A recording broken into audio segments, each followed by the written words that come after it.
వృశ్చిక రాశి. వృశ్చిక రాశి వారికి ఈ సంవత్సరం ఆదాయం 8, వ్యయం 14, రాజపూజ్యం 4, అవమానం 5.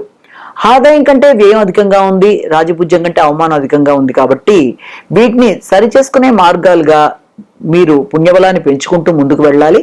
ఆ పుణ్యబలం పెంచుకునే భాగంలో మీరు చేయవలసింది ఏంటంటే, ఇతరులలో దైవాన్ని దర్శిస్తూ మీరు ముందుకు వెళ్ళినట్లయితే మీ యొక్క పుణ్యం పెరగడానికి అన్ని విధాల ఆస్కారం ఉంది. ఇతరులలో దైవాన్ని దర్శిస్తూ ముందుకు వెళ్ళడం ఒకటి. ఇక రెండోది, ఆదాయం కంటే వ్యయం ఎక్కువగా ఉంది కాబట్టి వీళ్ళంతవరకు ఆ వ్యయం దుర్వ్యయం కాకుండా ఏదన్నా కొనుగోలు అంటే స్థిరాస్తుల మీదకి మళ్లించడం కానీ, లేకపోతే దాంట్లో కూడా మీరు నష్టపోకుండా అలాంటి కొనుగోలు వ్యవహారాల్లో ఇతరులతో ఇబ్బంది పడకుండా ఉండడానికి కూడా వీళ్ళంతవరకు చింతామణి గృహంతస్థ శ్రీమన్ నగరనాయక శ్లోకాన్ని పఠిస్తూ ముందుకు వెళ్ళినట్లయితే మీకు అన్ని విధాలా బాగున్న స్థలాన్ని కొనుగోలు చేయడానికి కానీ, లేకపోతే ఆ స్థలాన్ని కొనుగోలు చేయడానికి అవకాశాలు కానీ అనేవి ఉంటాయి. ఈ రకంగా ఈ శ్లోకాలు పఠించుకుంటూ ముందుకు వెళ్ళడం బట్టి తప్పనిసరిగా ఆర్థిక ఆరోగ్య ప్రయోజనాలని మీరు పొందడానికి అవకాశం ఉంది. ఇక ఈ రాశి వారికి సంవత్సరం ప్రారంభం నుంచి గురుడు షష్ఠ స్థానంలో ఉండడం జరుగుతుంది మేష రాశిలో.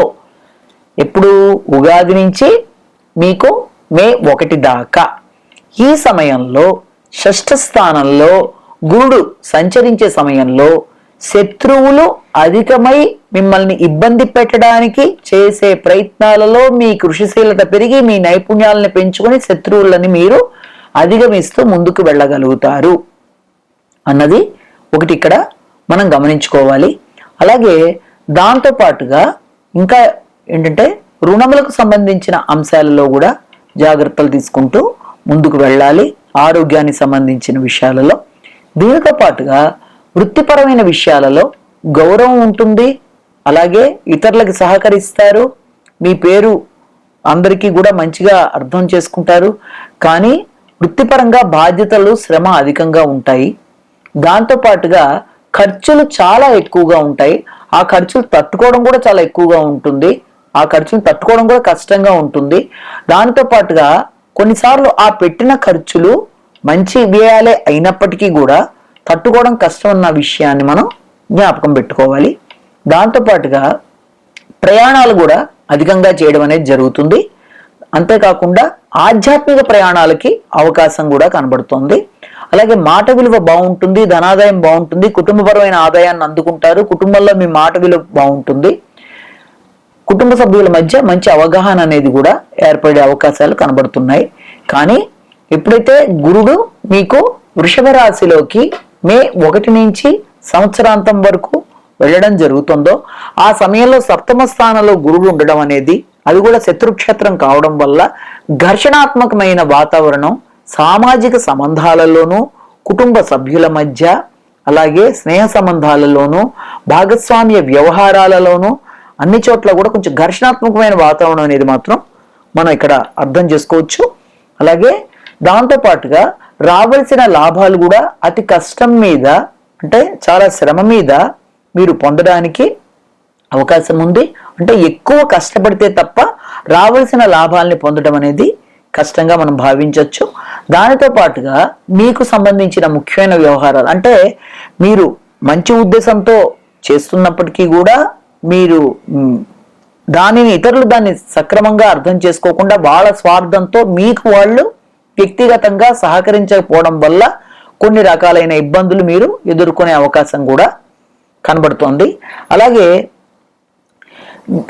వ్యక్తుల యొక్క సహకారం కూడా మీరు ఆశించిన స్థాయిలో ఉండడానికి మీరు కొంత స్వార్థాన్ని విడనాడి, అంటే మీలో స్వార్థపూరితంగా మీరు ఆలోచించి ఇతరుల సహకారాన్ని పొందడానికి చేసే ప్రయత్నాల వల్ల వ్యక్తులు దూరం అయ్యే అవకాశం ఉంది. కాబట్టి అది సేవకులైనా, స్నేహితులైనా, ఎవరైనా వీళ్ళంతవరకు ఆ రకమైన భావన రానియకుండా ఇతరుల దగ్గర నుంచి సహకారాన్ని పొందడానికి చేసే ప్రయత్నాలు అనుకూలంగా ఉంటాయన్న విషయాన్ని మనం గుర్తుపెట్టుకోవాలి.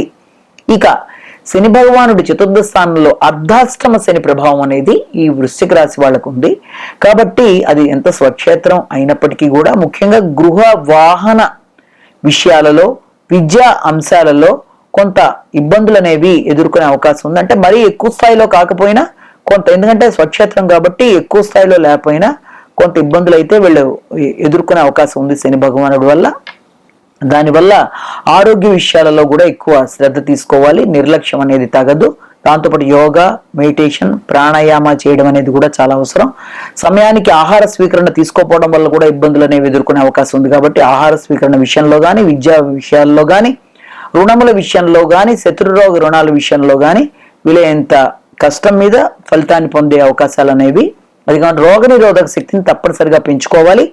దానితో పాటుగా వృత్తిపరంగా ఎక్కువ బాధ్యతలు, వృత్తిలో పై అధికారులతో విమర్శలు, అలాగే మంచికి వెళ్ళినా ఇంకో రకంగా ఇబ్బందులు ఎదుర్కొనే అవకాశం ఉంది. కాబట్టి వీలైనంత వరకు వృత్తిపరంగా కూడా ఇబ్బందులు లేకుండా ఇతరులకు సహకరిస్తూ, ఇతరుల సహకారం తీసుకుంటూ ముందుకు వెళ్ళినట్లయితే ఆ రకమైన అసంతృప్తిని కూడా అధిగమించవచ్చు.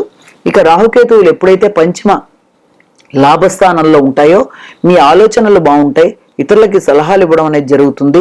సంతానానికి సంబంధించిన విషయాలలో వారితో మీకు కొంత అభిప్రాయాల్లో భేదాలు రావడం కానీ, లేకపోతే కొంత వాళ్ళు దూరం అవ్వడానికి అవకాశాలు కానీ ఉంటాయి. అలాగే దాంతోపాటు ప్రయాణాలు కూడా అధికంగా చేస్తారు. అంతేకాకుండా ఈ యొక్క కేతు లాభస్థితి వల్ల వైరాగ్య భావనలు, వచ్చే లాభాన్ని సద్వినియోగపరుచుకోవడంలో కొంత వైరాగ్య భావనలు అనేవి ఉంటాయి. అయితే ముఖ్యంగా ఈ గురుడు ఎప్పుడైతే మీకు లాభస్థానంలో సంచరించేటప్పుడు కూడా మీరు వీలైనంత వరకు వస్తున్న లాభాలని జాగ్రత్తలు చేసుకుంటూ గనక ముందుకి వెళ్ళడానికి ప్రయత్నాలు చేయాలి. లేకపోతే దానివల్ల మీకు వచ్చే లాభం కన్నా కూడా అపార్థాలకు అవకాశాలు అనేవి అధికంగా ఉంటాయి. అంటే మీరు కష్టపడి సంపాదించినా కూడా దానివల్ల ఇబ్బందులు అనేవి లేకుండా ప్రణాళికాపరంగా వెళ్ళాలి. లేకపోతే అనవసరంగా నష్టపోయే అవకాశాలు కూడా ఉంటాయి. ఇక ఎప్పుడైతే శని కుజులు కలిసి చతుర్థ స్థానంలో ఉండడం అనేది జరుగుతుందో ఆ సమయంలో, అంటే ఏప్రిల్ 23 దాకా ఆ సమయంలో ఘర్షణాత్మకమైన వాతావరణం, అంటే గృహానికి సంబంధించి, వాహనానికి సంబంధించి ఘర్షణాత్మకమైన వాతావరణం అనేది కొంత ఏర్పడుతుంది. గృహ వాహన విషయాల్లో కొంత ఇబ్బందులు అనేవి ఎదుర్కొనే అవకాశం ఉంది. కాబట్టి వీలైనంత వరకు జాగ్రత్తలు తీసుకుంటూ ముందుకు వెళ్ళాలి. గృహ వాతావరణం కొంత ఇబ్బందికరంగా ఉంటుంది. కాబట్టి వీళ్ళంతవరకు ప్రశాంతతని పొందడానికి ప్రయత్నాలు చేయాలి. అలాగే ఈ రాహువు కుజుడు కలిసి పంచమ స్థానంలో ఉన్నప్పుడు మీకు ముఖ్యంగా జూన్ 1 దాకా ఆ సమయంలో సంతానంతో ఘర్షణాత్మకమైన వాతావరణం కానీ, మీ ఆలోచనలు మిమ్మల్ని ఇబ్బంది పెట్టే అవకాశాలు కానీ మొదలైన ఉన్న దృష్ట్యా వీళ్ళంతవరకు ప్రయాణాల విషయంలో కానీ, సంతానం విషయంలో కానీ ఆచితూచి నిర్ణయాలు తీసుకుంటూ ముందుకు వెళ్ళినట్లయితే బాగుంటుంది. అంతేకాకుండా ముఖ్యంగా అర్ధాశ్రమ శని ఉండడం బట్టి శనికి సంబంధించిన పరిహారాలు అనేవి వీళ్ళకి చాలా బాగా ఉపయోగపడతాయి. అంటే శనికి సంబంధించి అదే నువ్వులతో పూజ చేసి శివుడికి అది ఆవుకి పెట్టడం కానీ, అలాగే దానికి సంబంధించి దానాలు చేయడం లాంటివి కానీ, అంతేకాకుండా శనివారం ఎవరైనా దాన ధర్మాలు చేయడం లాంటిది. అలాగే దాంతోపాటు ముఖ్యంగా ప్రత్యేకమైన పరిహారంగా వీళ్ళకి ఏం చెప్తామంటే, ఈ యొక్క వృశ్చిక రాశి వాళ్ళకి మొట్టమొదటిగా అనఘా వ్రతాలు ప్రతి నెల వస్తూ ఉంటుంది. అనఘాదేవి వ్రతం చేసుకోవడం, శ్రీదత్త శరణం మమ అనే శ్లోకాన్ని పఠించడం అనేది కూడా మంచి ఫలితంగా వీళ్ళకి మనం చెప్పచ్చు. అలాగే దత్తాత్రేయుడి శ్లోకం పఠించడంతో పాటుగా ఈ రకమైనవి చేసుకుంటూ ముందుకు వెళ్ళినట్లయితే శనికి సంబంధించిన ఇబ్బందులను కూడా అధిగమిస్తూ ముందుకు వెళ్ళొచ్చు. ఈ రోజున మనం పంచాంగ శ్రవణం యొక్క ప్రయోజనాలు కూడా ముఖ్యంగా తెలుసుకోవాలి. ఎందుకంటే పంచాంగ శ్రవణం అంటే ముందుగా అసలు పంచాంగం అంటేనే తిథి వార నక్షత్ర యోగ కరణాలు.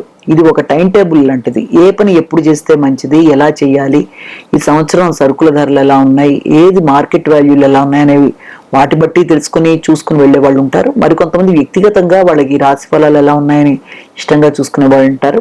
ఏది ఏమైనప్పటికీ కూడా మనం దీంట్లో ముఖ్యంగా తెలుసుకోవాల్సింది పంచాంగంలో ఉండే తిథి వార నక్షత్ర యోగ కరణాలు అనేవి ప్రతి వ్యక్తికి కూడా పంచాంగ శ్రవణం వల్ల లభించేది ఏది అంటే శ్రేయస్సు, ఆయుష్, పాపహరం, రోగ నివారణ, కార్యసిద్ధి. ఇవన్నీ కూడా వరుసగా తిథి వార నక్షత్ర యోగ కరణాల వల్ల వ్యక్తికి పొందడం అనేది జరుగుతుంది ఈ రోజున.